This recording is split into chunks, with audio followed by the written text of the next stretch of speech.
running is enjoying a boom because of the coronavirus pandemic. Gyms are closed. Spin classes and boot camps are cancelled. Worst of all, you're stuck at home for most of the day. As people look for an outlet to exercise and escape the confines of self-isolation at home, running has seen a boom during the coronavirus pandemic. Right now, when the sun comes out, every path, park and neighborhood is crowded with runners, Brooklyn Track Club women's performance team running coach Kate Gustafson told CNN. I live in Brooklyn Heights and I've never seen so many people out running through Brooklyn Bridge Park at all hours of the day. While Gustafson notes that New York City has long been a running city, there has been a noticeable uptick in people running outside.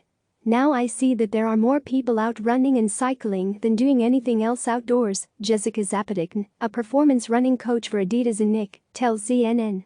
It feels very hopeful when there is a lot of fear and anxiety going on, to see people getting out and moving their bodies. However, even running is not immune to the changes that this pandemic has brought on. Running groups are no longer meeting, purposeful training is put on hold, and races all over the world have been cancelled. It's full of mixed emotions, Gustafson said of running in Nick right now. The city is quiet and you can move more freely from one neighborhood to the next, but it feels empty and lacks the energy you come to expect from living in New York City. With states, including New York and California, mandating shelter-in-place orders, running is one of the few physical activities you can safely practice while getting some fresh air outside. All you need is a pair of shoes and you can easily get your sweat on. So, where do you start? By getting outside and taking that first step. Getting started. Start today, start small and don't worry too much about the metrics right now, Zapotechne said. Try a combination of running and walking to start. Consider that 1 mile is a huge success, especially done regularly. Consistent effort is the best way to start, as you will build results in a healthy manner versus heroic efforts by trying to run too far, too fast, too soon. If you haven't laced up your running shoes in a while, don't expect to be running the length of a marathon anytime soon.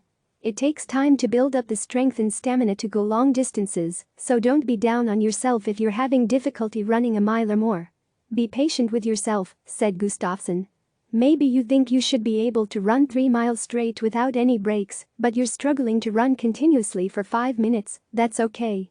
Now is not the time to set unrealistic goals. Start with manageable, bite-sized workouts like 10x 1 minutes of easy running, 1 minute of brisk walking, and work your way up from there. Choose a route that inspires you. If you're new to running or getting back into the swing of things, taking the time to adequately rest and recover is important. Gustafson recommends running only 2 to 3 days a week to start. She also recommends a basic at-home strength training program. Zapotechne also recommends that you eat as healthy as possible and get plenty of sleep. She feels that running is helping to maintain a healthy immune response for her as she stays focused on her mindset, nutrition and recovery. There is also a thriving virtual community online, along with virtual training programs, apps, tips and helpful websites that you can easily tap into from the safety of your own home. Practicing safe social distancing is still important. With spring bringing warmer weather across the U.S., expect to see even more runners outside. Paths and trails are becoming increasingly more crowded with the recent uptick in runners. But don't let that deter you, as you can still practice safe social distancing as long as you're aware of your surroundings and you choose the right path. Stick to routes that are open where it is easy to maintain a safe physical distance from others, and be mindful of other people's space, which may mean running in the street instead of a sidewalk. In terms of safety, here are a number of smart choices runners can make at any point, not just during a pandemic. Tell someone where you're going and when you'll be back, wear proper footwear, wear running appropriate gear, chafing is not your friend, share the road with others 6 feet in all directions, plan your route in advance, and wash your hands when you get home, said Gustafson.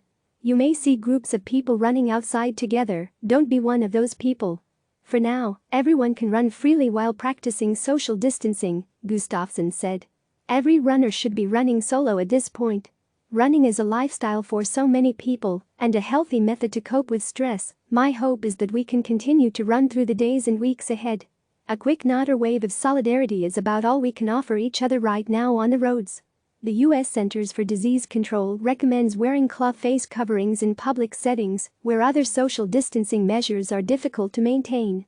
If you're running solo and take careful measures to avoid other people, the mask may not be necessary. Gustafson does not run with a mask on and does not believe it to be necessary while running, but everyone's situation may be different. If it's harder for you to maintain a safe distance to others while out running, a mask may be necessary for you. If all else fails, you can always run back and forth along your balcony if you have one. CNN's Michelle Krupa contributed to this report. Click subscribe to receive the latest news.